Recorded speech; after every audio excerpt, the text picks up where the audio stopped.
The story of the Fisher King is very old, and because it is old, people have told many different versions of it depending on their own lives. In some versions of the story, it is a knight who visits the king's castle. It might be Percival, or Gawain, or Galahad. In other versions of the story, it is a fool without a name. A fool is someone who is both innocent and uncompromised by social conventions. In some ways, the fool is similar to the cynic. Do you know what a cynic is? A knight is a wealthy soldier who is responsible only to a single lord and not a constitution. The knight, or the fool, wanders the king's barren, empty lands and finds the king in bed, alone in his crumbling castle. The king is old and sick, and no matter how much they sleep, the king is always tired. The king or the fool asks The knight or the fool asks the king what is wrong. "I'm thirsty," the king says. The knight or the fool takes a cup from the king's bedside and fills it with water. They hold the cup to the king's mouth, and they drink. From A Child's Guide to Zeta Myrmidon 1A. Hello and welcome to Alien First Law, Episode 4, here on Dice Friends. I am Cameron, your game mother, and joining me tonight, proceeding from left to right, is... Hi, I'm Corey. I'm playing... Wait, which left? Your left? Okay. I'm playing Gidget, the medic. I'm not qualified to wrestle an alien. Just throwing that out there. Hi, I'm Matt, and I'm playing Judith, and I think I am qualified to apply a gun to an alien. Hi, I'm Andy. I'm playing Finch the Roughneck, and I think I could go toe-to-toe with an alien. I'm not sure if I would win, but I could definitely I'm willing to try. And I'm Alex. I'm playing Gray the Scientist, and I'm not qualified either, but I did it anyway. So, when last we left our brave adventurers, they were in hibernation, where they had all found an alien nest. Actually an unknown number of the colonists who were in hibernation seem to have been implanted and killed by the alien. Or may still be, in the process of being implanted. Ellis, the leader of the colony's medical team, is also here. She is stuck to a wall, having come here to investigate what seemed to be like a weird instrument malfunction. Gidget arrived and sensibly, in the moment, pulled the fire alarm. Then what else happened? Then an alien was standing behind me. Well, it all went to hell in a handbasket. I think all of us need to calm down. We're in a tense situation. I'm just going to give a little bit of an ASMR moment here.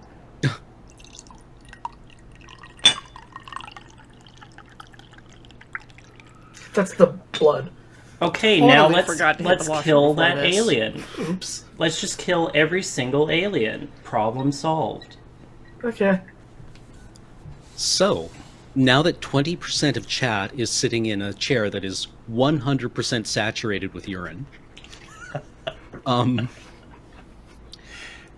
what was everyone up to? Gidget and I were, I believe, on either side of our guest.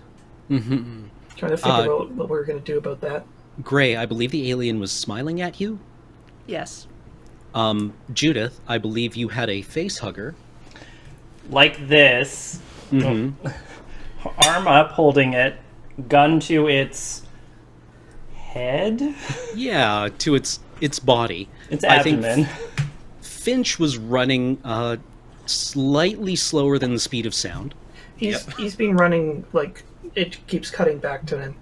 Yeah. And The we know Wayland that Yutani- two firefighters successfully escaped the room. Yes, Gidget, you were in the room trying to pin the alien along with Gray. I And did manage Finch to save was that one observing the Wayland Yutani good neighbor policy of not breaking the speed of sound in residential areas. windows, right? Don't want to shatter any windows. Yeah. There are several unconscious or badly injured firefighters on the floor. Basically, they showed up expecting to fight a fire, and instead had got a face full of alien wing wong. And the door's been closed. Yes, that's That right. son of a bitch closed it on you, didn't he? That's how we know Yeah. 2 people escaped. We just saw them. Yeah, Carver and Kraus are still alive. One firefighter was killed outside the door, causing a stampede. All the other firefighters ran inside. And, like, I'm using firefighter here very loosely. It is their current role It's a All of the volunteer colonists are probably firefighting trained squad. Yeah. to some degree. It's like First how responders. if you pick up a fire extinguisher, you become a firefighter. Yeah, exactly. Like, there are probably some colonists who are trained to a larger degree than others. Yeah. It's a very transitive title. But yeah, like, these people kind of just, like, grabbed a hard hat and a rebreather and an asbestos coat and put it on over their pajamas, assuming that this was probably a drill of some kind. Something got drilled. Oh boy. And it's about Okay. 4 a.m., 4:30 in the Oh morning. god, it's so late. It was, yeah. Because you had been up basically, well, you don't require sleep. Sorry, Because you were all synthetics. all 4 of us announce in unison, scheduled maintenance, and then just T-pose. And because we're asserting so much dominance, the alien doesn't do anything. Whoa! It's Oh, just boy. like, walks up to the... takes 2 steps forward and puts its arms out. What? Well, what is What? it? Then it becomes a battle of wits. Okay. So what happens is everything crawls to a halt. Gray, the alien's mouth is like inches from your own, and its lips part. Just horrible saliva runs down its chin, diluting the blood and brain matter stuck in its teeth. That's gross. Its teeth part. They look like they're made out of clear glass, in kind of a strange approximation of human teeth. These don't... I won't tell you what you make of it. That's not the way I roll. Judith, you hold the gun up to the facehugger as its tail tightens around your forearm, and you feel the synthetic bones in your forearm begin to flex under the tremendous pressure it's exerting. Gidget, you are, I believe, trying to wrestle a fire hose in some way around this thing, or use it as an improvised grapple. Yep. Its tail whips menacingly. Again, kind of like in a mirror approximation of what you're trying to do. Finch, your feet pound the steel great decks of the colony hallways, leaving divots in your wake as you run to the scene of... You don't even know what to expect yet. And all of this slows down and stops. And to each one of you, Ew. you hear a voice from your left.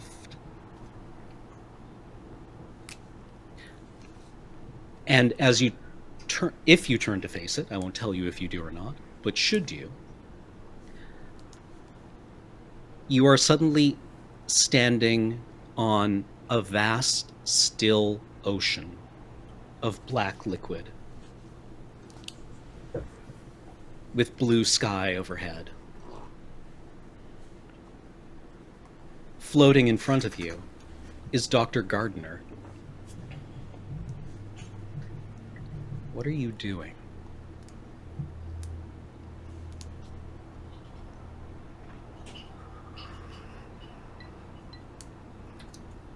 We don't know. I can't speak for the rest of the group, but we are trying to fulfill our first objectives.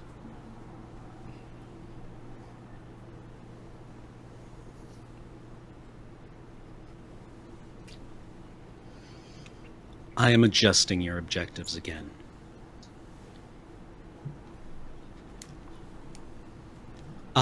You can see his eyes aren't human eyes.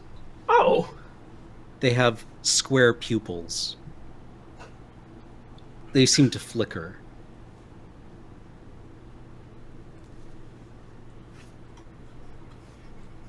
Bring me the being. These organisms are beneath my notice. I require their progenitor, their creator, their point of origin. ah.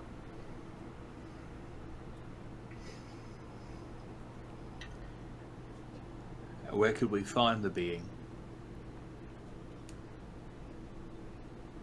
Follow the survey team. I don't suppose you have any additional information that might be relevant given our current circumstance.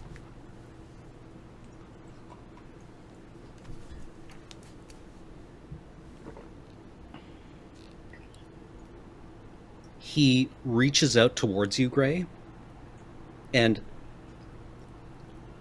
actually, like, places his palm on across your forehead in kind of like a mimicking of the Facehugger. And a flood of images enters your mind of Please say these Kung Fu. impossibly, well, not impossibly large, you wouldn't think in those terms. A 15 to 18 foot tall figure of a vaguely humanoid, but distended in uncomfortable ways, impossibly ancient, with strange alien-looking accoutrements. They are completely divorced from any sense you have of what it is to be an individual organism. They are utterly alien in a way that the organism that you are currently struggling for your life against is not. Find them. Bring them to me.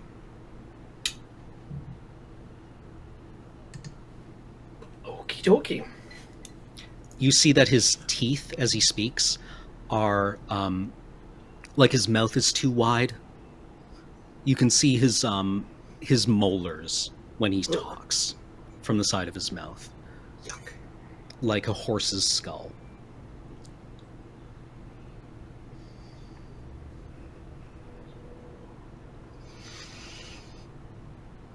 Do we see each other in this vision of the Black Ocean? You're utterly alone with Gardner. Oh man, it's instanced. And then it's over. Well, that was weird. I'm sure we'll have time to think about it in a minute.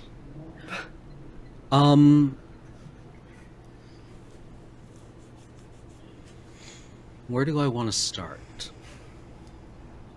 Finch, you're back on your feet, running.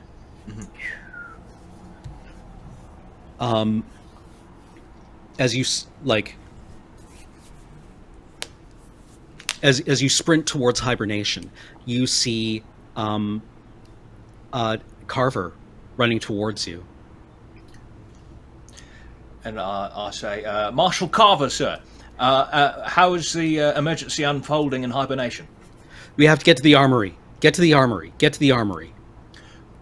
Very well, sir, I will. And I follow him. Is he going to the armory as well? Yes. All right. Judith, Yes. time spins back up and you're struggling with a facehugger. You have it in your hand and you're holding your pistol to it. It's your turn. Judith shouts, "Back off!" towards the alien, trying to get its attention and like threatening the facehugger thing. Does it care at all?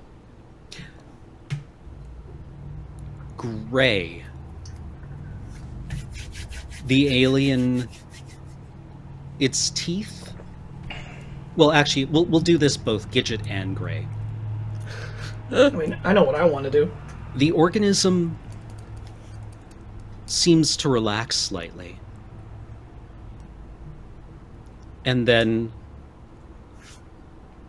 plants one arm on the wall next to it and begins to climb up towards the ceiling.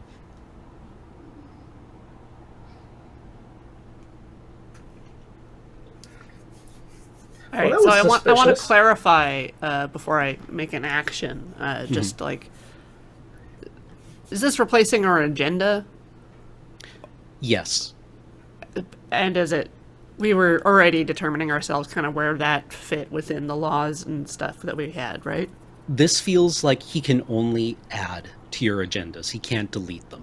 So this superimposes itself, not superimposes. This, what's it called when you take a list and everything else moves down? Inserts Append, itself. insert, yeah. Yeah, it inserts itself into like the primary, but the other ones are still there. So this is the top priority. Okay.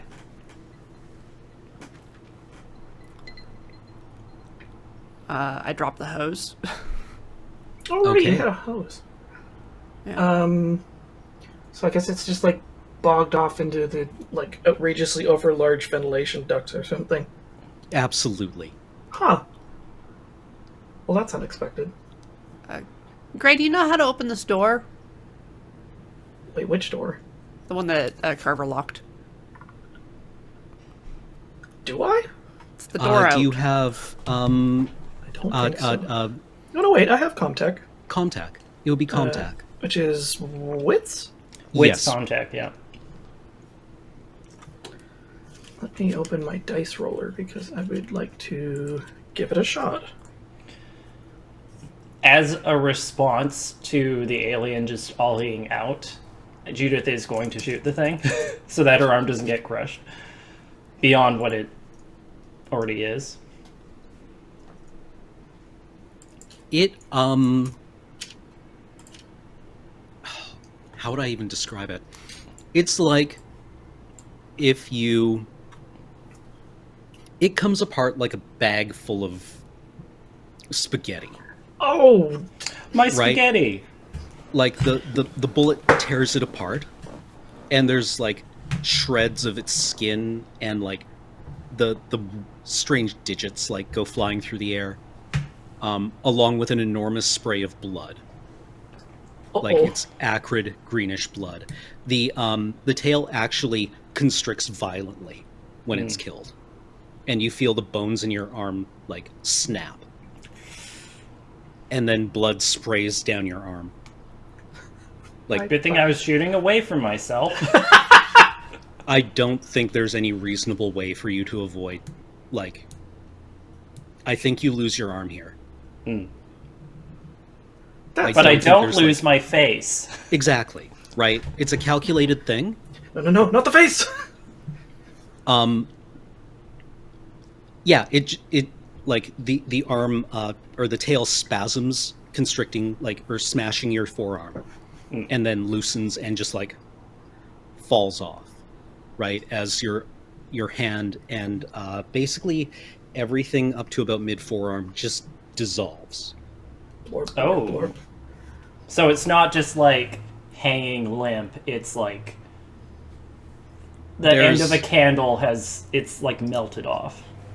A lot like that. Yeah, there's It's like there's arm bones, but they're like wilted. there's like sticking out, and the flesh like is trying to constrict, but it dries out I don't know if you've seen certain kinds of chemical burns, but like this this flashes all of the water in your arm into like steam. It's so intense. Fucking weird. And your synthetic skin tightens around the bones and puckers, and that's kind of what you have. It happens very quickly. Says like a hot dog in the microwave. Yeah, kind of like the time that I tried to take the Dutch oven out of the oven without oven mitts. That'd do it. I don't know why I did that, but I did it.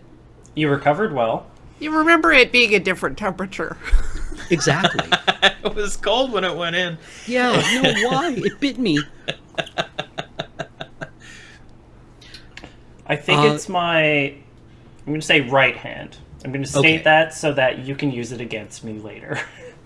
I mean, you would That means have you're a your left-handed firearm. shooter. You shoot with your dominant hand, right? And because I'm left-handed, I'm saying that Judith is also left-handed. All right. You lose your right forearm. Bye-bye. We'll say it inflicts kind of like an arbitrary amount of damage on you. I guess in this case, you make the pain noise and like blood shoots out of you. Like it's that weird, like the white, the milky synthetic blood, right? Which is, let's say, a buffering solution to keep your pH reasonable. Like it's an electrolyte thing. It's Calpis. Yeah. Calpis. Oh, man. We're all full of Kelpis. It's better than the alternative. Oh boy. The organism is gone. It's just vanished somewhere into the darkness above you. And there is suddenly kind of a terrible stillness here, or quiet, and what is left is the sound of the klaxon. So it's not quiet, really, but comparatively, a lot of the noise-making instruments have gone. And the sound of water just running down through all of these like crenellated surfaces of the alien hive walls. Man, they'd be busy. So, Gray, you were rolling Comtech? Yes, I got 2 successes. That is adequate to unlock the door. Just do the like tap tap pat pat. Psh. 90% of the time it works. 100% of the time. I'll have a look inside and try to suss out the situation. Actually, I guess I'll observation roll. Okay. As like for the hallway outside? Well, like I'm entering into. We're inside hibernation, and we were locked in. Yeah. This is the hallway outside where you first encountered the alien. So I'm entering into hibernation, having just opened the door, correct? No. You were in hibernation. Oh, I was mistaken. Okay, well, I should take a look anyway. 1 second. I have many dice here. 11 to be correct. I get no successes. No successes. Turns out You were it's unable dark. to discern any new or idiosyncratic details that you were not already aware of. All right. I kind of want to check on that one dude that I chucked into a broom closet. Oh, Kraus. Yeah, do you just... Well, let's all move as a group, shall Yeah. we? Gidget, what are you up to? I wanted to check on Gardner's pod. Okay. Gardner's pod is completely obscured with condensation. Do we still have readings, like the sleep monitor stuff? His vitals are Gardner is in hibernation, but he seems to be in some kind of strange REM sleep, where he is dreaming quite lucidly. Right.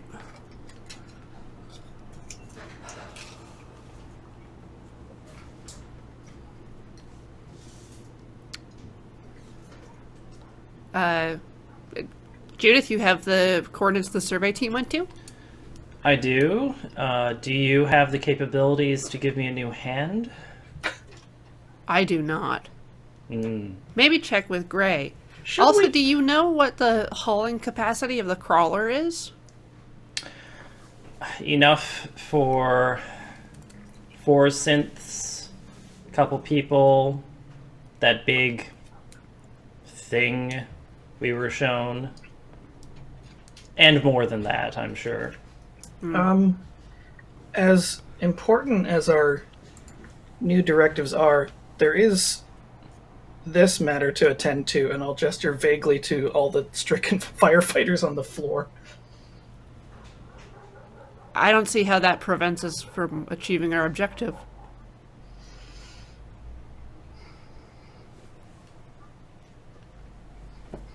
I'm just gonna take a glazed look for a little while.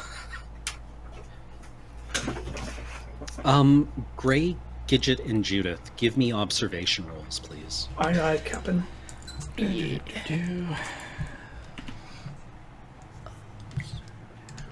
No successes again. Brutal. Yeah, Wow, none for me either. and 4. I rolled 7 dice. I rolled 11. Gidget. In various crenellations and between buttresses and in cavities in the strange alien hive work, you see motion. Small figures, not 2 meters tall, maybe half that size, looking out at you. Creepy. Baring teeth. Ugh. You're not sure how many, but many. Enough. I think we'll need Finch for some of the heavier lifting. I assume Finch is on the way. If he isn't, then I can radio him if you'd like. Finch, you're following Gardner? Or Carver, I thought. Carver, yes, sorry, Carver. I am. Carver is... Roll me manipulation. Will do. I mean, we're all following Gardner right now, but... True. No successes. No successes? Carver's emotional state is obscured to you. Mysterious. Huh. Excellent. Well, then I will inquire of Carver as we're walking down the hallway. Marshal Carver, I checked on the crawler, like you told me to, in the garage. There doesn't seem to be anything of significance left by the survey team other than what was found by Judith Gray and Dr. Martin. Could there be another place the survey team may have deposited other samples that might be related to our little infestation problem? Carver, as you're running to the marshal station, to the armory, Carver, he's out of breath. He is slick with sweat and water. There's blood on his outfit, which he hasn't bothered to take off his heavy asbestos coat, which its belts and buckles are rattling. The thing weighs probably 20 pounds on its own. His hair is just spammed to his face, slicked to his face with sweat. So gross. He hasn't shaved. And he looks at you. He puts his hand up and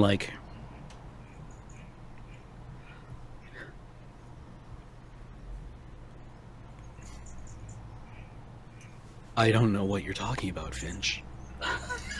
Fair enough, sir.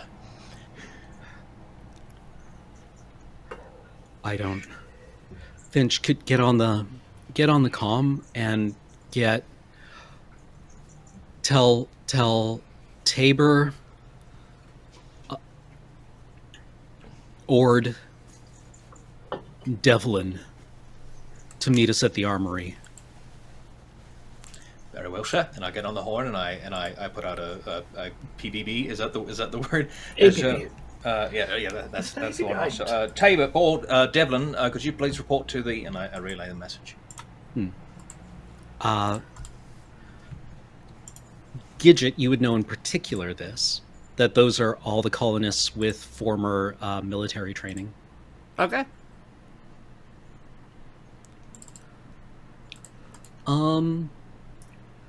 You also know that Devlin is on the ground here. He's indisposed.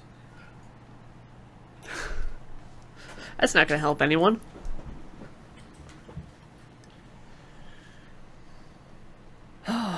Okay. We have 2 groups. What do you do? I mean, it's like the 3 and 1? Yes, 3 and 1. Okay. Hey. I think I would like to get on a private, if I get a more private call, and I would like to call Gidget. Gidget, this is Finch. Are you available? Yes, Finch. Perfect timing. Hello. Just out of curiosity, is the 3 of 3 sample, is that still in the infirmary? I believe so, but we could use your help with the crawler. Mm-hmm. Yes, indeed. I've just been to the crawler. There doesn't seem to be anything else in there. Is there something else you wanted to do with the crawler in particular? Yeah, we need to go to the location the survey team explored and retrieve a sample. Agreed. At the moment, I'm assisting Marshal Carver here. He seems to need my help very badly. I think... do you feel what we need to get with the crawler is away from the facility at the moment, or could be located inside of it? What I'm saying is, do we need to leave immediately? Do you feel?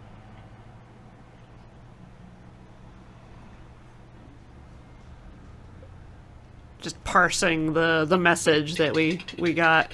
Yeah. He sounded pretty unambiguous to me. It's like follow the survey team. Yeah. I'm certain we have to go to the location the survey team retrieved their samples from immediately. I understand. Thank you. I will radio back with more once I have a better handle on my current situation with Marshal Carver. Thank you very much. Click. Thank you, Finch. Also, to let you know that I am traveling with Judith and Gray. Click. Understood. Shall we? I don't know what I tell Carver. I don't know how to get out of this. Look, you're an inhuman machine. You feel nothing. Right. Just Carver? give him more stress dice, and then he'll have a little freak out, and you can just, like, leave. Yeah. I mean, honestly, Carver, he doesn't come back up from his, like, when he puts his hands on his knees to catch his breath. Mm-hmm. He winds up like, that's good. That's good, Finch. And he, like, puts his hand out to a wall and then just kind of, like, collapses. Oh dear. Good night. Yeah, he definitely can't catch you. Okay. Then Finch gets right back on the horn and says, Marshal Carver appears to be incapacitated. I will be with you directly. Where's your current location? And still in hibernation? Yes, we are hibernation en route to the crawler. Very good. I will meet you at the crawler. And I click and no, I don't do anything to him. I just walk away as soon as he's unconscious. I have to go, and I start walking away so as not to wake him. All right. Yeah, he doesn't even say anything, right? He just kind of, like, collapses onto his side. And, like, he puts his hand on his chest. And, yeah, goes unconscious. Oh, he did. He pulled a marathon. Yeah. God. I'm going to be stooped, just like having a look at what shape these poor bastards are in.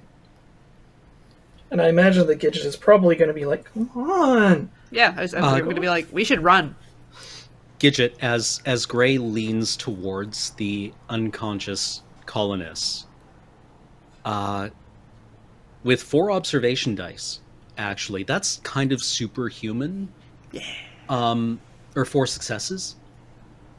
There are 13 juvenile aliens currently watching you, and 1 adult that is watching you from above.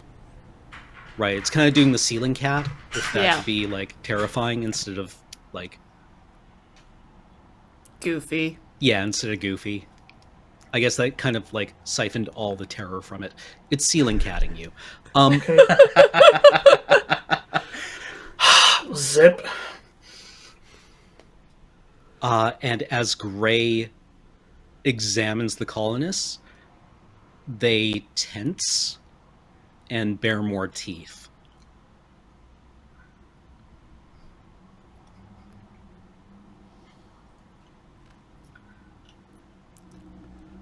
So you see this.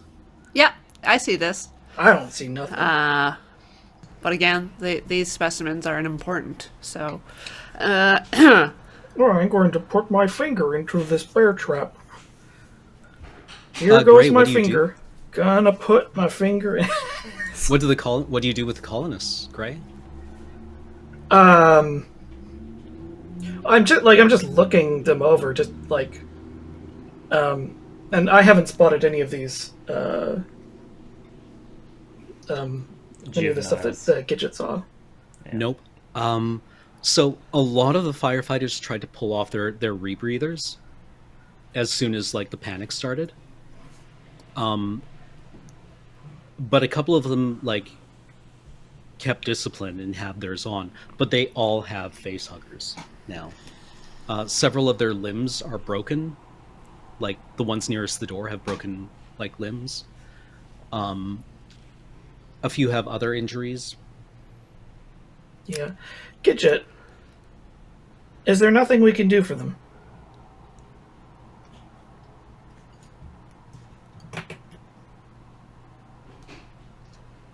We shouldn't waste time.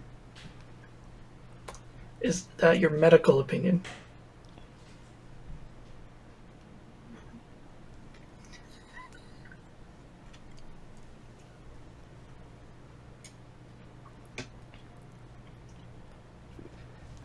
Blue smoke? Yeah, just like... Wow, I didn't think that was going to be that much of a curveball.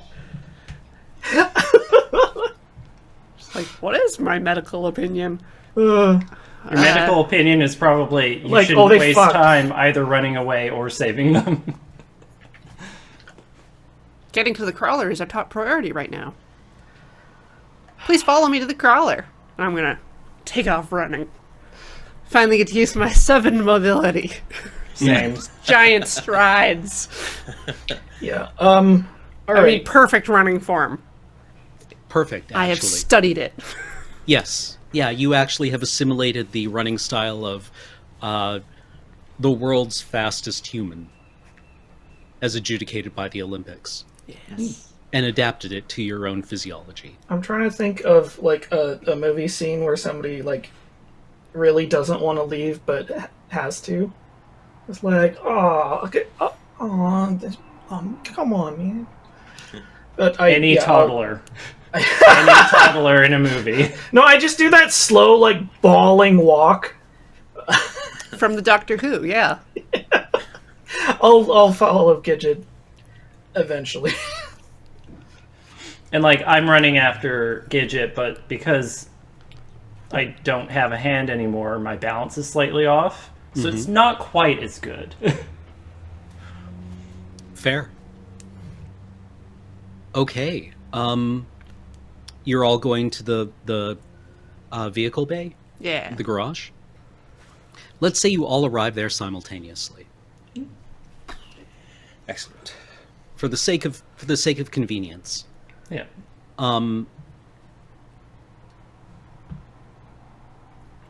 While you're there, you hear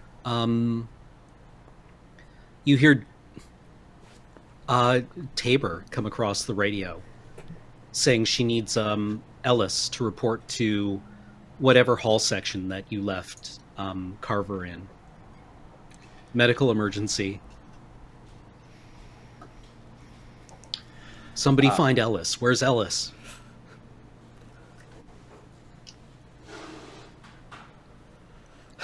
The crawler is here. Its fuel cells are charged. I almost said, "Who's the driver?" Almost. Yeah. I mean, Judith is starting it up, so... Let's see. Gray, Judith has estimated the interior space to be large enough for our needs. Can you think of anything else we would need? To make it as far as the The Thessaly range. Yeah. It was the called. yeah, Thessaly because range. like, do we all have the coordinates? Yep, you have the coordinates that Judith pulled from the crawler's navigational data. Yep. My assessment is that we have no idea what sort of situation we're entering into, so anything we can think of would be of potential use. Do we have any bigger guns? Oh, look, you know, me and Marshal Carver were just on the way to the armory. I didn't think to pick up something. I do have this though, and he pulls out his stick welder, and I think I've got. Yes, I did leave it here. He has his compression suit, which is part of his inventory, but say he keeps in the garage just in case he needs to go outside and do some outdoor stuff. So I've got this. I've just got the one, but I'm going to put it on, and he puts that on, but not covering his head, but he puts that on. If only for the extra 2 armor it gives him. Okay, so the crawler's got like tools and shit on it, I imagine. Yeah, well, the crawler will have, like, basically anything you would find on an off-road vehicle, right? They would have, like, an enormous pry bar, a pickaxe, a shovel. Flares. Ties. Yeah, probably, Strapping. like, Yeah. some kind of weird science fiction bundling thing that you would use to cross a ditch, Right. right? Like, their tires are enormous and inflatable. They're extraordinarily capable vehicles. Yeah, it's like it would be wise of us to have some kind of weapon. And I mean, time is of the essence, but also like, is it worth going all that distance to be unequipped or unable to handle whatever it is that we encounter there? Would If any it's- of us know of the colonists' stashes of their contraband and their guns? Roll me manipulation. I'm going to require 3 successes. For each I'm of going us? to roll it, but I only have 2. Two successes. If you can nail both of them.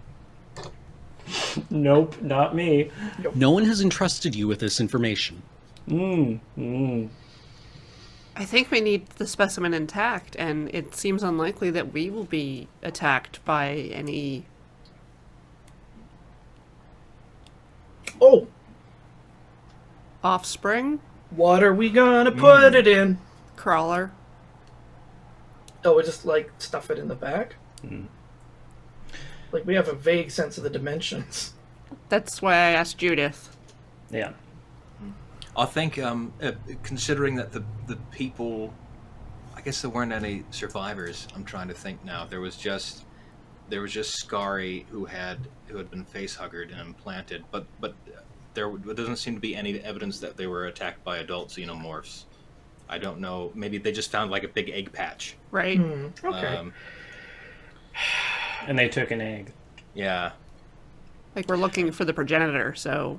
Yeah. Gardner did not specify that we had to bring it back alive. And that is the assumption that I was working under. Mm-hmm. But they also Alright. found that head. They didn't bring back an egg. The facehugger floppied itself in the cab. Oh yeah. They brought back an egg, the head. Which I thought that was a good free. fake out. Yeah, the square-eyed, Hmm. space jockey-esque head. Engineer, maybe. I don't know. I didn't look at their eyes in the movie. I tried to purge that from my mind. I mean, they only made 2 movies. Who? I just want to I want to do one idiot check of the immediate surroundings where the crawler is. Just like any sort of thing that looks like we might need it, like additional tools or sundries or what have you. All right. Probably get Give me an observation roll. All right, let's see if it actually works this time. Or no, survival. Give me a survival roll. if Aha! I think this is one that I haven't used yet. Is it survival's plus which? Wits. Wits. Hold on one moment. I just looked at myself in camera.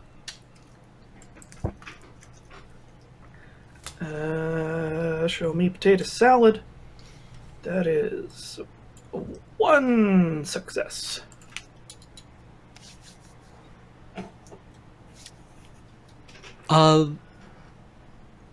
Zeta Myrmidon 1A, or the star is Zeta Myrmidon. The planet, the gas giant orbiting it, its only planet, is called Arisikthan, and you are its only moon, right? You're on its only moon. So Zeta Myrmidon 1A, Arisikthan A, is an extremely cold, rainy, inhospitable world right now, and probably will be for several decades. So shelter would be good. Ooh. Anything that would allow you to cross, like not a flash flood, but like, hey, this swamp wasn't here before. That kind of thing, where bridge. like water is suddenly there where it had never been before and is like washing things around. I want ropes and I want tarps. Yes. Pew. What else would be really important? Tell you what we're going to do. With 1 success, we can add, we can say that you automatically have the material to overcome one random thing that I'll throw at you. Right? We'll just say that you have correctly anticipated some kind of environmental hazard. And you can burn that whenever you want. And just be like, aha, I have a widget that solves this problem for us. Thanks, Gidget. It's a stick that you poke Gidget with, and she deals with it for you. Does that sound fair to you? I dig that. Okay. Well, I guess we have everything. You have a bundle of stuff. It's a conspicuously unmarked box. It says Acme on the side. We're just walking out with a bindle. But it's like poly tarp and like a chunk of rebar, and it's tied up with wires. So I assumed that the crawler kind of came equipped with like the exosuits, like the protective crap we have to wear to get outside. Yeah, at this point, I'm not sure what I have described it as in the past, but we'll just say it's kind of like a clean suit that you can go outside now. Okay. Something to basically keep like the unpleasant chemicals in the soil, in the regolith, off of your clothes, and then like a something to, so you can breathe the atmosphere. It's breathable, but not for very long right now. And so you pile into the crawler. Judith pilots it. Yeah. And you open the garage door and leave the colony. And with that, we're going to take a quick break. We'll be back in a few short minutes to conclude episode. Reap the rewards! Rewards! Wait, wrong theme song.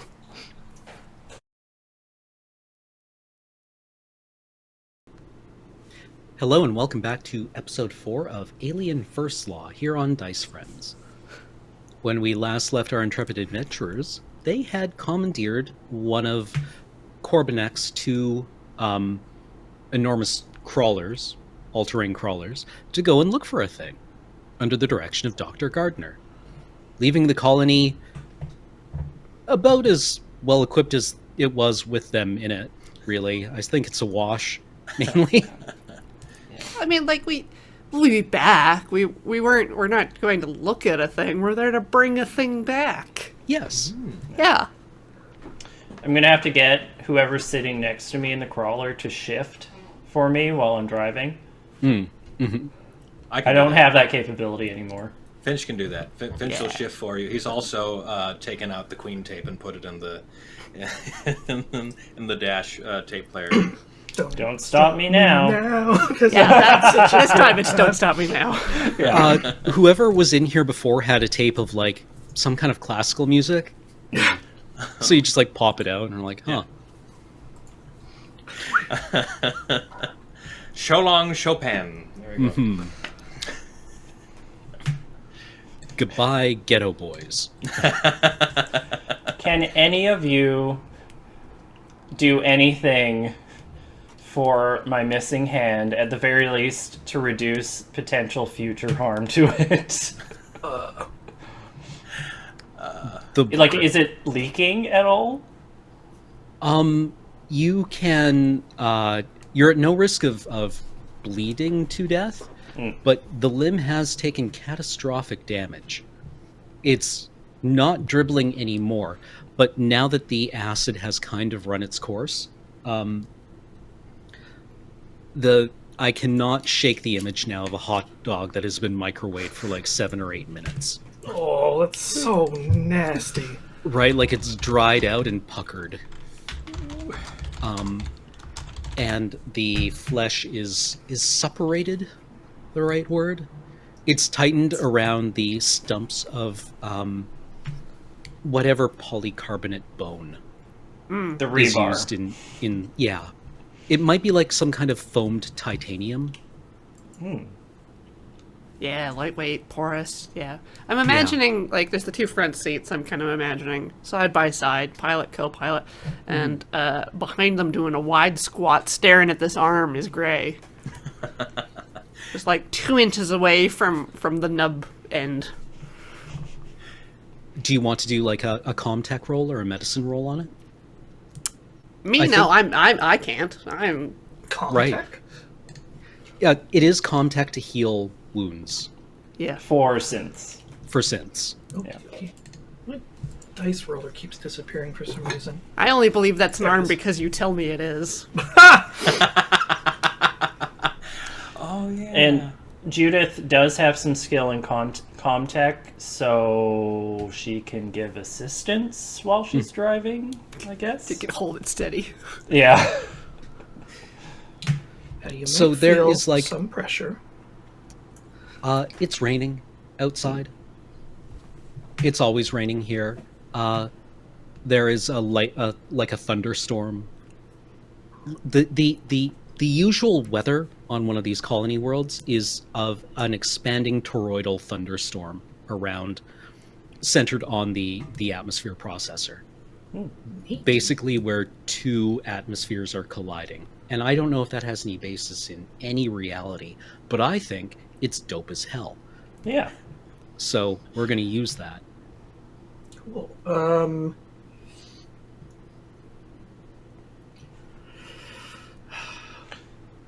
I don't suppose it would be a wise idea to try and service your hand while you're driving. I mean, synths probably have superhuman capability to isolate movement in their bodies. Oh, yeah.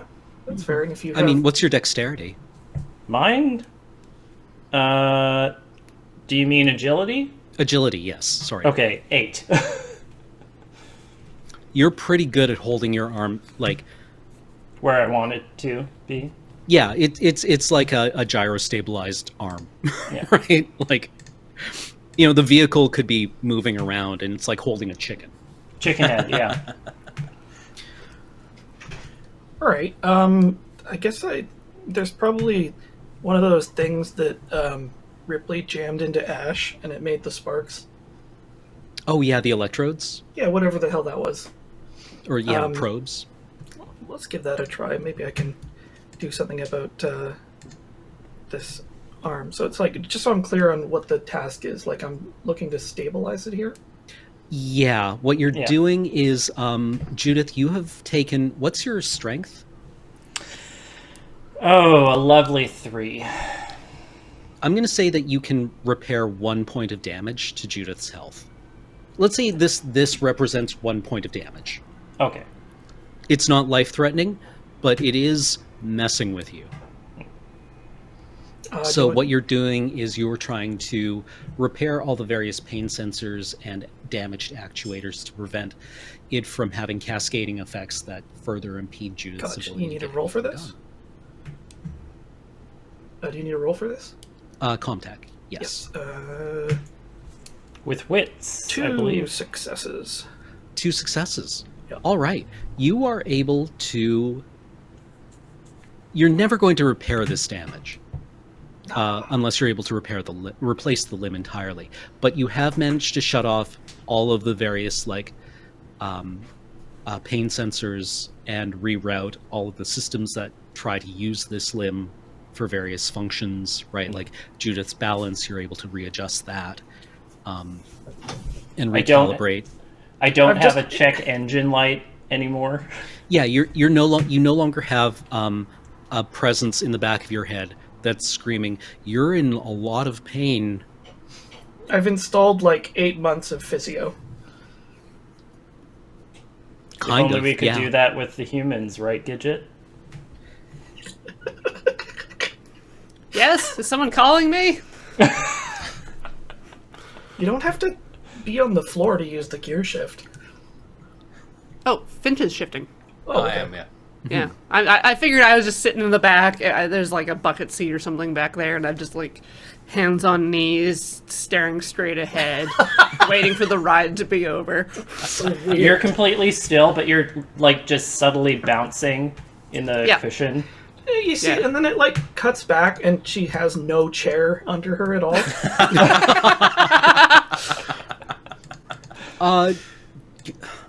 It'd be worthwhile to point out that nobody replaced the bench seat in the back after they had to remove it to get the facehugger out. All right, then I'm sitting Seiza. All right. You could reattach it. There, you did half pull this thing apart. I don't need comfort. Okay. You just lie Don't face stop down. me now. Having Such a good time. having I'm having a bow. Definitely not thinking about firefighters. What's that, Gidget? You thinking about firefighters? Devlin had such a promising career ahead of him. As somebody who lifted things and then put them back down again. You're so good at that.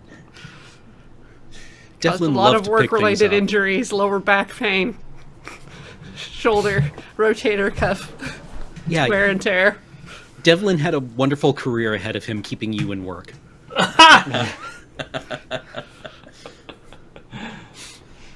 Oh, he's gonna be such a good task cow. So, Judith, the terrain that you are trying to navigate is constantly shifting. It's new rivers form, mudslides happen. The world is being remade out here. So like loose kind of earth. Clay is being washed away. I'm not a geologist. I don't know the actual processes, but it is always in flux. Basically, like as rain washes various things away and not others. This is the geography diagram in the book that has all the features listed, and they're all like having a party, and you're like, I want to live there, but you can't But you can in Alien. Yeah. I'm going to require a driving roll. Piloting with Piloting. agility. Let's see if 11 dice can get any successes. Let's get sick air. That is 2 successes. You are able to navigate what is a very suddenly disappearing shoulder of what seemed to be stable rock, but is in fact kind of just a pile of gravel.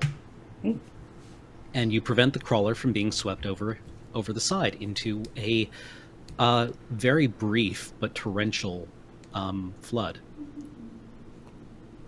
It is raining.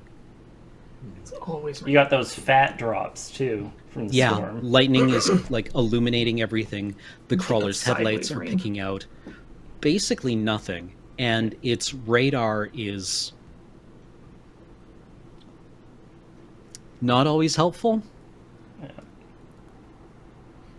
While we're driving, I wanted to review all the information we'd been gifted. Okay. Just like, and adding to it, what we were given most recently. I'm not quite sure what I'm looking for, but just like trying to anticipate whatever it is we're walking into. You were given 2 kind of dumps of information. The first was about the alien organism, and it has several names, but they're not really names; they're euphemisms. Yeah. It doesn't have a name. I mean, this book gives it a name, but I don't like it, so I'm not going to use it. You know that viral thing that was going around about how the word bear just means brown one? I was just going to bring that up, yeah. And it's a euphemism, right? Because there was a superstitious belief that speaking the name of it would summon it. So they called it, the bear was like, we're not going to use the thing's actual name, and then that's what it became known as. I Or see. so goes a tweet, which we all know is objective reality. People call it an alien. People call it an organism. The jargony term is xenomorph, but xenomorph applies to anything, right? It just means strange shape or other shape, Tall chap.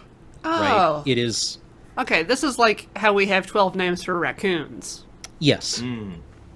The fact that no one seems to be able to even call it anything consistent is an academic debate inside the places where people know it exists at all. It's like, what do we call it? Fuck you, that's what we call it. Shufflecat. The thing. Yeah, the thing, the organism, the alien, xenomorph is gaining traction, even though there are people who are like, no, you're deprecating a useful term. Right? Like, Yeah, it's xenomorph useful describes for this anything, purpose. right? Anything that we don't identify yet. It's like, this weird looking spider could be a xenomorph. Idiot. Bipedal scorpion taken off. Yeah, well, actually, this would probably be a great opportunity to compare how borne out in reality the data would have been, because we had some first-hand experience. What seems to be laid out as knowns in this briefing are acknowledged to be extremely flexible because accounts differ. The big questions are like, how long does the incubation of the facehugger take? How long does it take for the chestburster to grow? How long does it take for it to become an adult? Where does its mass come from? How does it grow so quickly? How does it select a queen? Is the formation of a queen even a consistent behavior? Why do some of them turn victims into eggs while others seem to isolate them until a specific queen form can lay eggs? Is there a difference between the two? How long can they remain dormant? These are all enormous question marks that are made difficult to answer by how incredibly violent it is. So it touches on the existence of a queen organism? Yes. Is that what we're looking for, or is this something different? what you have been directed to look for is what Gardner called the originator, or the origin, or the I forget what other term I used for it. Again, he doesn't have a word for it. Okay. There is a very, very, very degraded account from one deep space hauling vehicle. It looks like camera footage from a spacesuit. It looks like the head. It looks like the head that was brought back, but it's impossibly ancient and fossilized and shrunken. The one that was brought back here was none of those things. It looked like it was only recently dead. Huh. So we're looking for that thing. Yes, that is what Gardner wants. Whatever that is, it's what Gardner wants. Huh. But he didn't specify alive.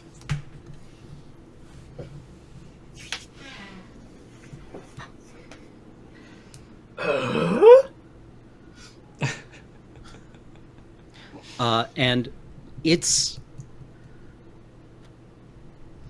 the briefing's information on that organism.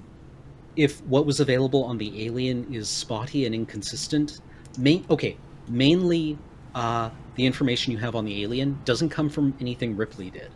It comes from Morse, who was the one surviving prisoner in Alien 3. In certain material, he wrote a book afterwards called Space Beast. And if you saw that film, Morse was not around for a lot of it. Right?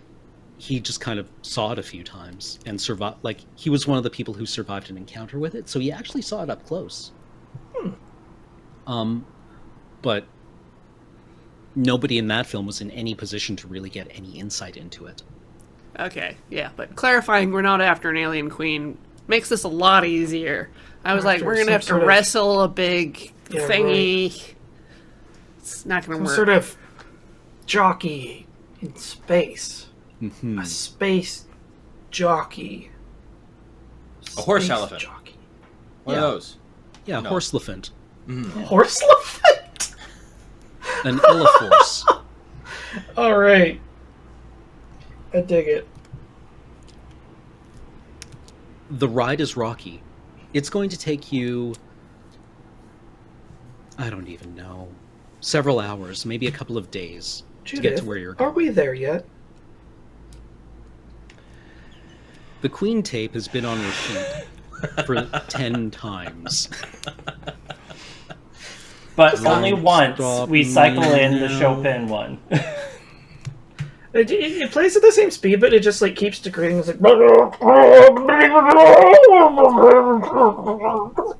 having good time. I wonder what Finch's rationale is for playing these tapes, because if Finch has any enjoyment of music, or said this is something I have, it has a use. This is the use of the thing, and therefore the tapes just need to be played. Otherwise, as a tool to pacify other human beings. But if no human beings are present, I force a habit. A thought that I was going to ask you about when the campaign was still young, and that was if you wanted to have a friend among the human colonists who left you tapes. Oh, very good. But then they all died. Yeah. So it's not a problem anymore. And I guess, there's a kind of math in music. It's fascinating to think about how human-like these androids are, if enjoyment can be had, or if a sort of Spock sort of fascinating interest in these things, to what extent that exists. On top of this jolly sort of personality I've been programmed with. How does that factor into these things? But he all I know is that he does play tapes and feels a compulsion to play tapes when tapes are available. Mm-hmm. He definitely seems to, phenomenologically enjoy music. Yes, yeah. Right? If somebody were to ask, what's Finch like? They'd be like, Finch, he loves music. Mm-hmm. Yeah. It's interesting. So whether that is, something your character feels is to you. I like it, though. I like that interesting question. Have you listened to this tape often enough that if someone requested you to recreate it, you would just open up your mouth and play the tape? I like to think so. I'd like to think that he. Well, then why does he have a tape recorder? Like, if he can replicate sound, then why bother having a tape recorder? Is it a sort of Android vinyl obsession? It was like, we have better technology, but I really like the feel of the mechanical device. That's a good question. I don't know. It'd be weird to program. Well, see, we could go down this rabbit hole for hours, but It's just the metaphor of being I'm the here machine for it. using a smaller machine. You know? Here. Let's go full Russian cinema here. And just like, you drive off into the storm and the rest of it is just this weird dream sequence about what it means to be alive. And like listening to music. Please. yeah. Oh, well, let's say maybe he could, because opening his mouth and just having it come out is too funny. That's a little too Looney Tunes to me. I think maybe you could download it, like if you hooked a wire into a port in the back of his head or something, or his chest cavity. No. You could Andy, probably... you bust the cassette open and you eat it like spaghetti.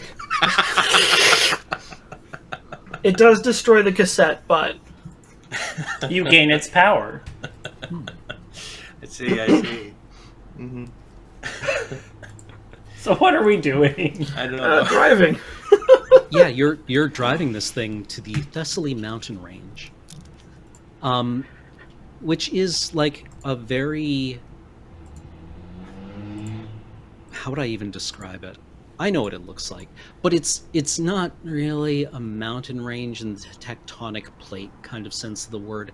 It is a series of very stable granite rocks that have not been washed away by the rain. They're kind of like mesas or something? They're sheltered. They do form like a coherent line, like a circle. Well, they actually form a full circle. Don't trust it, they're bluffing. They form a cul-de-sac, like a box valley, basically. Kind of like a cirque. Or a moraine. Or moraine, Yes. I took A geography U-shaped in valley. class. Which somebody named the Thessaly mountain range. You're not sure who.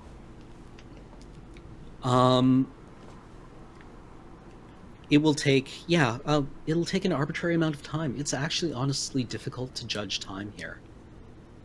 Right? Except we're all clocks. Yeah. Without humans that need to sleep, you don't have any of those restrictions. Right? If you don't experience fatigue, if you don't need to sleep, if you don't need to eat, then you can kind of just work without pause.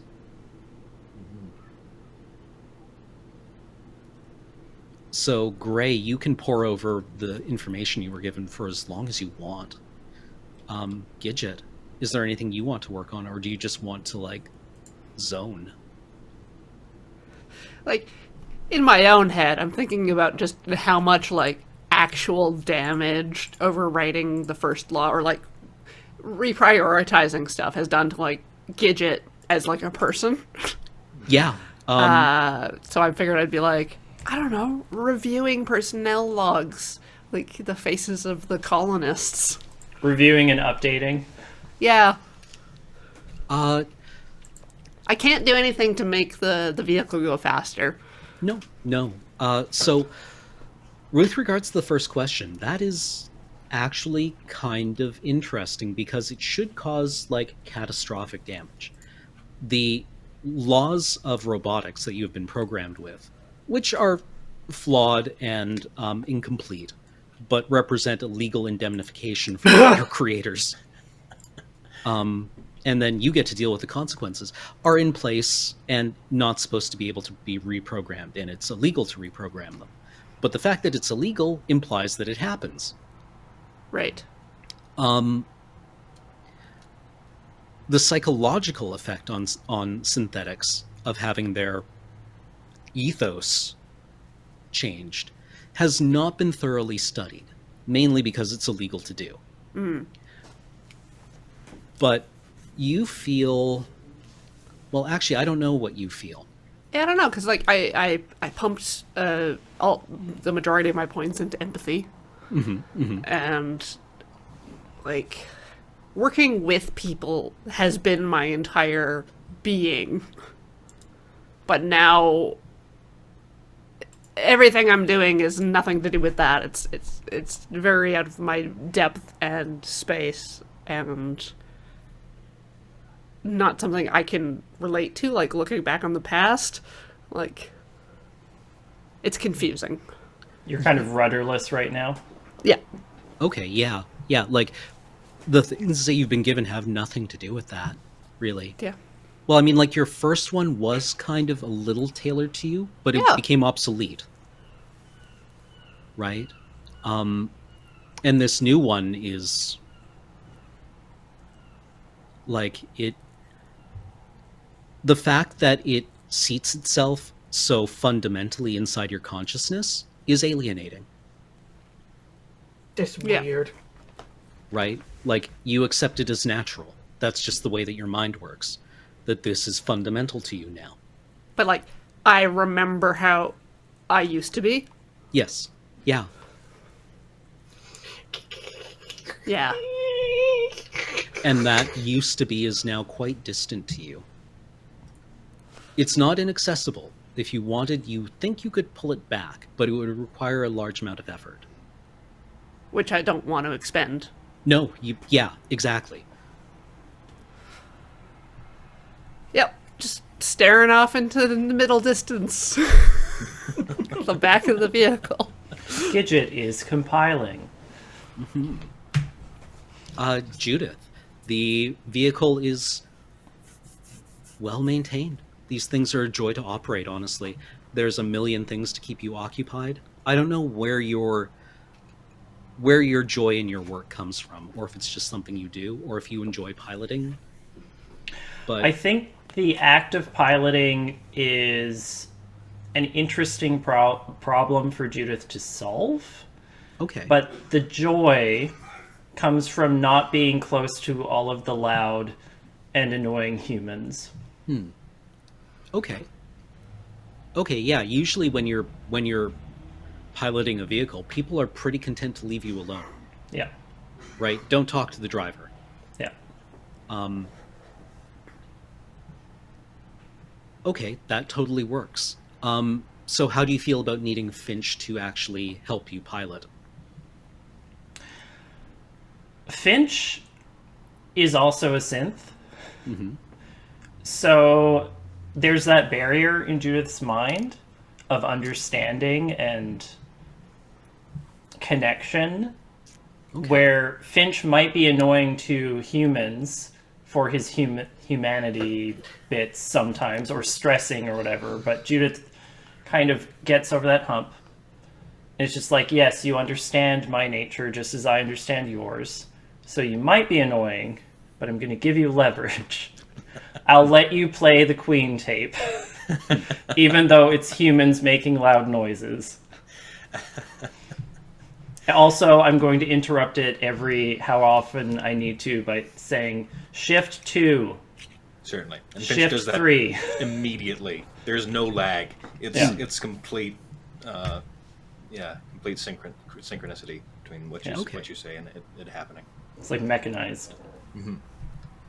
I was, for my own, just for aesthetic purposes, we can say that like most of the controls on this thing are manual, because the terrain here is so unpredictable that no machine could keep up with it. And you want full control over your speed and direction. Yeah, exactly. Right.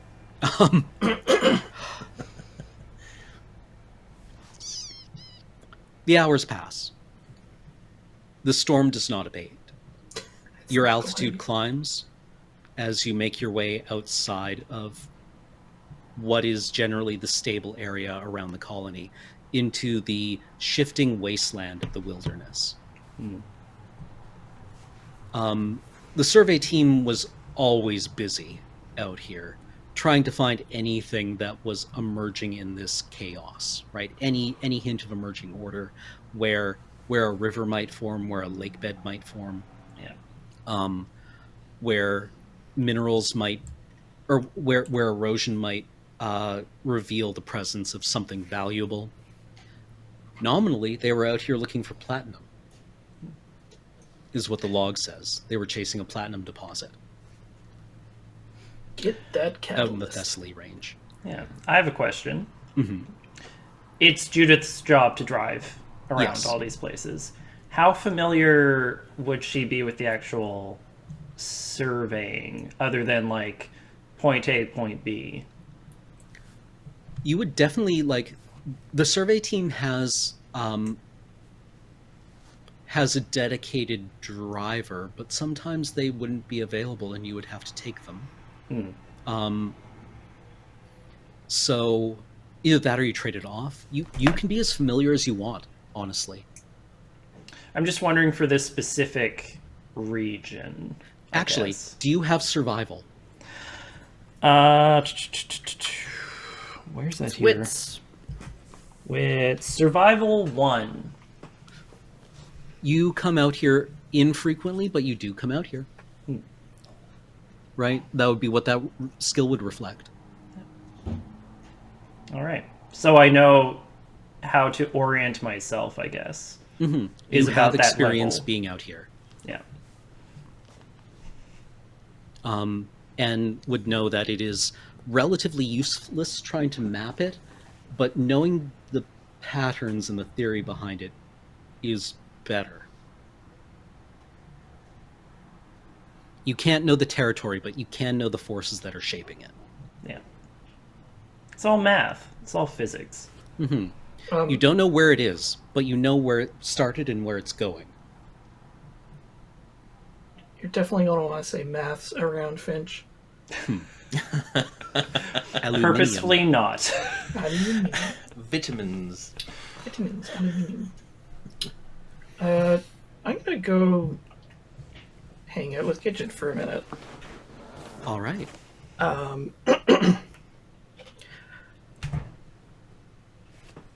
I had a line for this. Gidget, may I ask you something? Yes, you may, Gray. What are your feelings on Dr. Gardner's directives? It's confusing. I agree. I've found myself with a sensation I'm entirely unfamiliar with. I feel conflicted. There's ambiguity. I'm not certain what to make of it. It occurred to me that this may be Dr. Gardner's personal agenda, which you're nonetheless obligated to follow. But if it is a personal agenda, that would directly conflict with our purpose as synths. However, we're left at an impasse, as if it's written to our cognosphere, it's not the sort of thing that we can choose to ignore. I can acknowledge that it may have been put there, what's the word I'm looking for? Under dubious pretenses, but we're nonetheless beholden to it.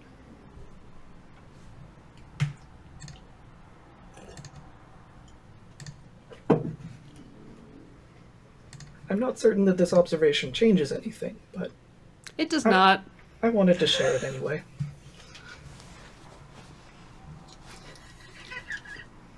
I'm slightly amending something I said earlier. Yeah? I don't know if I told you that Dr. Gardner was played by Brad Dourif, but I'm changing that. He is now played by Udo Kier. Oh, okay. Alright, yeah, I gotta. Oh, yeah. Ah! Oh, yeah. Good lord. Yeah. Bruh. Okay. Who's the villain? Who could the villain possibly be? I don't know. That's judge not, lest ye be judged. There's But some what if sort he of- was in the same room with, like, Terrence Stamp? What would you do then? Christopher Walken's there. What's going on? Oh shit!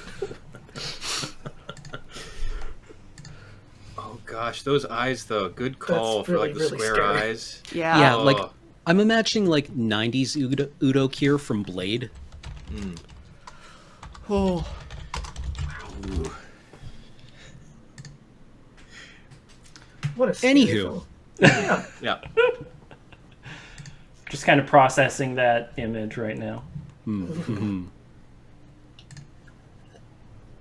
Time passes. More piloting occurs. Do you mean a roll or? I don't think, like, theoretically this is dangerous and challenging, and it's very possible for you to fail here. I don't think it's dramatically interesting. We would just, oh no, and like roll off a cliff and get Yeah, bad like, end. at the end. Do, Um, do, do, do, So do, do. I could ask you for a roll, but we could also just say that your general high level of competence and familiarity with this means that you don't need to roll. Yeah. Because either the vehicle breaking down or falling off a cliff, like, sucks. Right? Yeah. That's not an interesting way to spend an hour of gameplay. So we can also say that Gray's foresight in bringing something allows you to avoid some kind of environmental hazard, right? Maybe it is a ground penetrating radar that allows you to detect a sinkhole ahead of you. Maybe it's even just like a new algorithm for the radar. Or maybe it's an especially long pole of steel that allows you to dislodge something from the vehicle's wheel wells. But whatever Yeah, it that's is, right. Gray could be using this time to make our expedition go faster instead of being in the back asking metaphysical questions.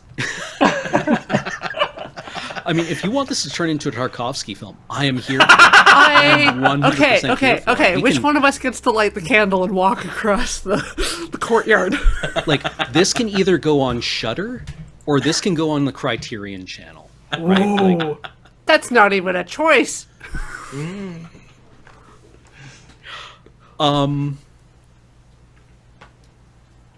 you arrive at the Thessaly range. Hey. As you approach, a beacon shows up on one of the tractors, one of the crawlers' radars or sensors. That is the survey team's shelter.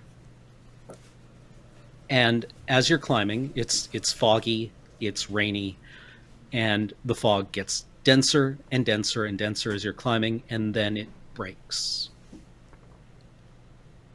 And you are suddenly in bright sunlight, crawling along a narrow ridge of this pseudo-mountainous peak.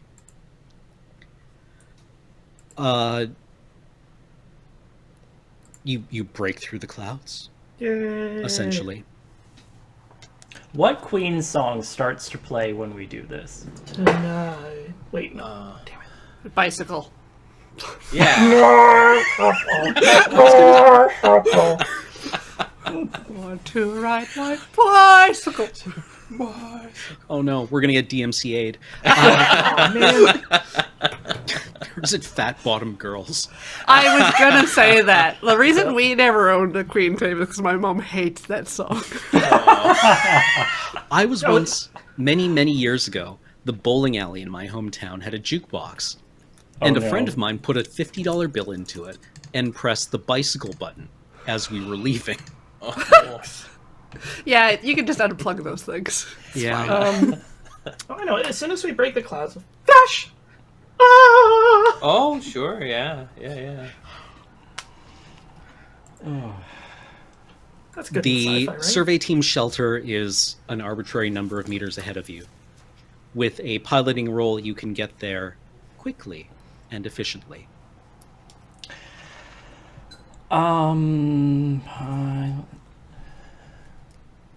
I want to do that with 2 successes, so I pop a wheelie in a cool way. Yeah. You arrive at the survey team's campsite without crushing anything. It is in disarray. Equipment is scattered around. The shelter itself is torn open. But with 2 in piloting, you do not run over the body of Castles, Castles. who was a geologist. I would definitely recognize this dude. Yeah. The survey team wear like they're wearing pressure suits, right? They wear pressure suits while they're out, or compression suits. I don't know the difference between the two, but let's say they're bright orange. Their hive is, and yeah, that's you just like and pull up to this site. Castles looked better last time I saw them. Ooh. They did. Right. Well, Finch, have we stopped? Have we pulled? Okay, cool. Well, Finch pops open the passenger side door and looks around and goes, well, no immediate threats. Everyone out! Are we here? We have arrived, finally. Did I say it was bright sunlight out? Yes. Yeah. Just have a cloud come over. I don't like that. I want it to be nighttime. Okay. I want it to be nighttime. And it is, again, like a clear, cloudless night. With many, many bright stars. The enormous mass of Zeta Myrmidon, or Ersikthon, hangs above you. Kind of, making night a bit of an arbitrary construct. Huh. If I was a person, this would be intimidating. I decided to name everything here after mythological cannibals for no reason.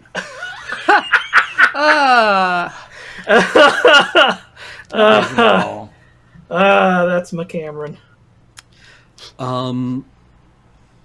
So you have one body. Okay, sorry. To back up, I like that that's an entire category.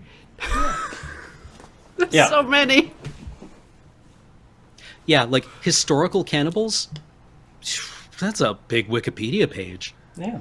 A lot of people out there have accidentally their friends. Apparently, I don't know about Apparently the Royal accidentally Navy as much used as... to try to hang cannibals, but there was a public backlash because it was so common. Yeah, it was just assumed. Yeah, everyone knows that when you go to sea, sometimes you frequently eat people. That's just how Sometimes it works. frequently, yeah. I'm just waiting for the Wendigo drop. Whoa, when to go? I didn't know that DLC was done. So there's like scattered binders of documents, instruments. There's like, I don't know, a crashed drone or a drone that like settled to the ground here. A couple of spider bots. Do they work? One seems smashed, the other one's overturned, and its batteries are dead. Give me observation rolls. Yeah. All of us, or... Anyone who wants to look around. Yeah. Absolutely. 1. 2 successes. Judith and Finch. Zero. Zero. It is hard to succeed. These are like I'm using the system wrong, really. I shouldn't be calling for observation rolls for like routine stuff, but it gives the player something to do. Yeah. And I like rolling dice. We're interacting. It makes sense that we're actively searching. Yeah. I would We're be like, rolling the bones. great, see if you can locate any survey data. And also, like, the system kind of it forces the game mother to show their hand quite frequently, because observation is usually like a contested thing. So it's like, Roll listen for me. You hear nothing. Gidget 1, Gray 2, Judith 0, Finch 0? 0. Gidget, are you looking for anything in particular? Or are you just... I want looking information around? about where the survey team went. Okay. You will then go into the shelter, presumably. Yeah, oh yeah, for sure. That's Yeah. probably where the info is. Gray, what are you looking for? I just want to check on this the spider bot to see if it could be salvaged in some way. Okay. The spider bot is undamaged, but its batteries are completely flat. It can be recharged and reactivated, probably. Okay. Does the smashed one, is its battery hosed as well? No, its batteries have like a 40% charge, but something mashed it. Gidget, inside the shelter, it's like a big office with several, well, not a big office, but it's a large pavilion with tables and desks set up, like portable. This is a huge. The reason the storage on the crawler is huge is to carry all this stuff, right? They could be out here for weeks at a time. So yeah, there's computer terminals, there's documents, like they would log everything. There are samples, lots of samples. There's a small portable laboratory here for testing whatever it is that they bring up, right? Looking for metals, ores, minerals, anything valuable. So looking for where they went, you would go through their logs. And what they found was the ground sensing radars detected the presence of something like what seemed to be an enormous mineral deposit a couple of 100 meters down. Oh, they were half right. And the ground radar shows a crescent-shaped structure.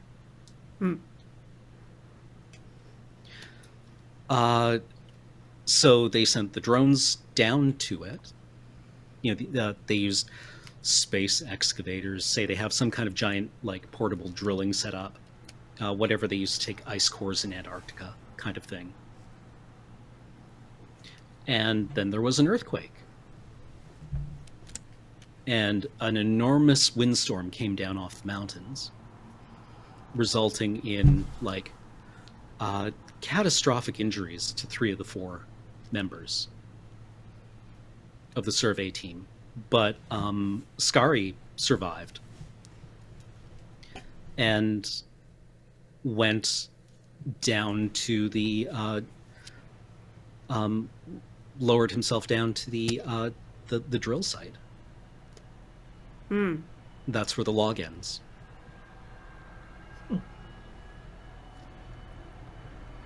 Okay, I guess I leave the shelter to go share this information with the group.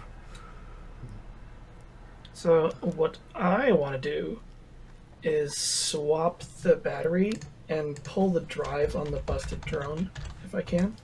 Okay, give me a contact roll. 1 success will be more than adequate. Da-da-da-da.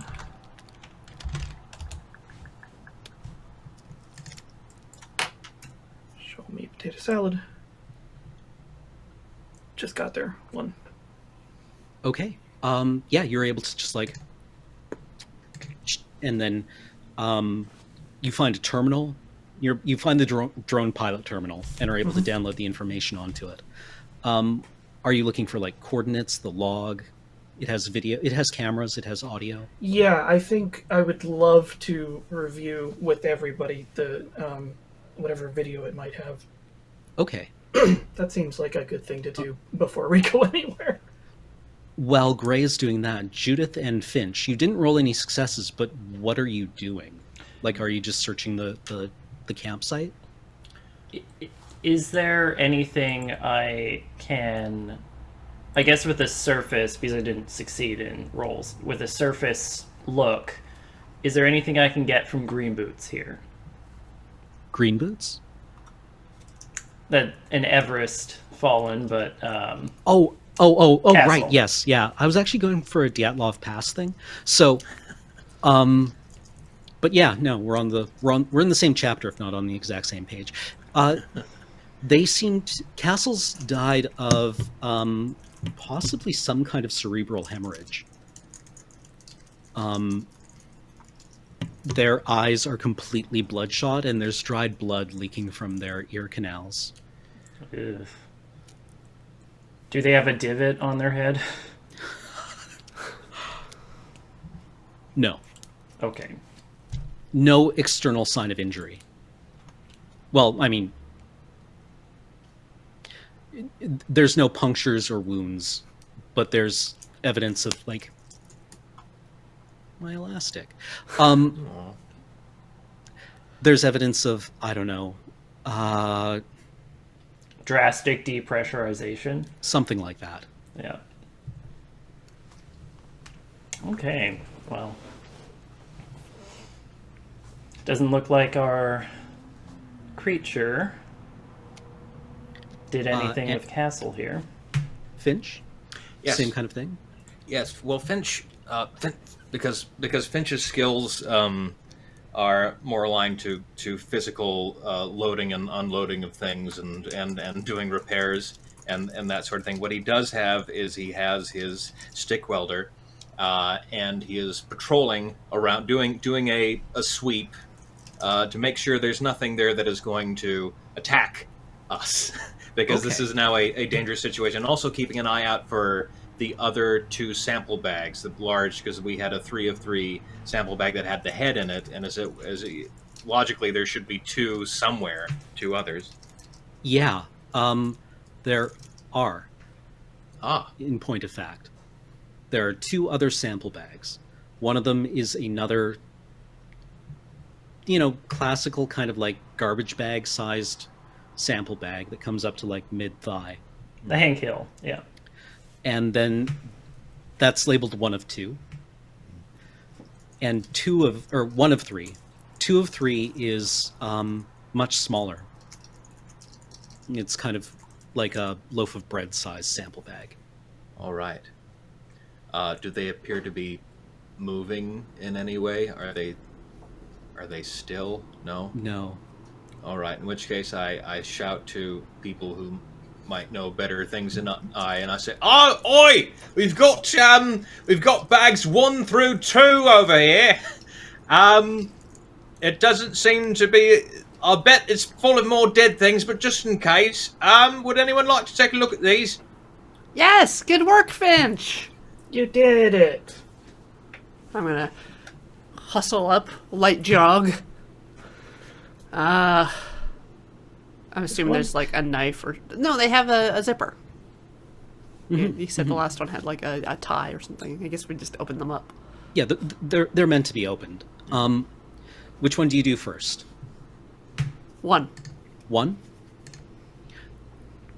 This is an egg. 2. This is a pen. 2? You don't know what 2 is. 2... Give me a medicine roll or an observation or... I would prefer medical aid, yes. Medical aid? Okay.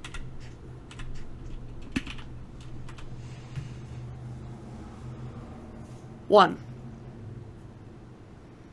It looks like a hand? Maybe? But from something that's much... It's not even that much bigger than a human hand. But it definitely has the same kind of presentation as the head.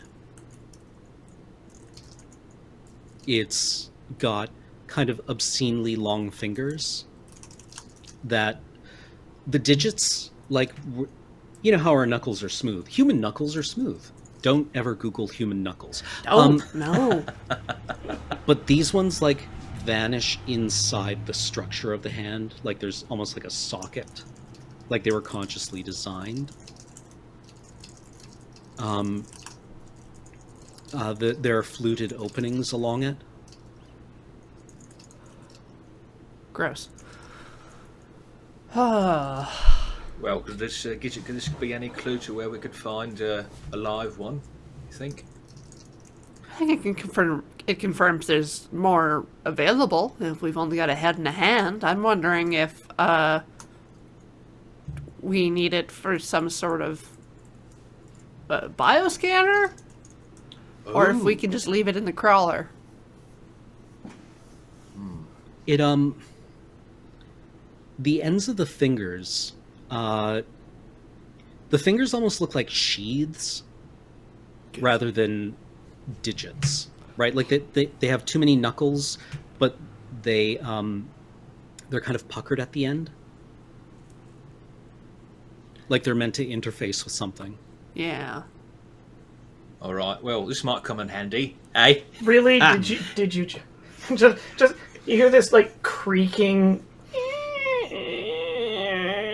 Did you just? Listen, I can't help it. Listen, I don't. If I know how Dr. Gardner rewrote my programming, the first thing to go would be the musical jokes. But here we are. Here we are, Gray. Here we are. It is a right hand. Perfect. I can take it for my own. Is that even a bad idea? not like actually attaching it, but well, We should leave it in the specimen bag until we need to deploy it. assuming that well, I mean, it is a severed hand. I'm not sure what we're gonna. Yeah, I'm not sure it interfaces with Judith's arm. I didn't see any mention of it in the logs that I reviewed. Which suggests, Someone's bad at paperwork. yeah, like the logs stopped several days before Skari arrived back at the colony. And it only took like 1 day for driving. The crawler came back on autopilot, Oh. so it may have taken longer than you do. We If it should was being- definitely address the policy of record taking in the future. But let's say dawn breaks while you're doing this work, and that is where we're going to call this. We will see you next week for the concluding episode of Alien First Law.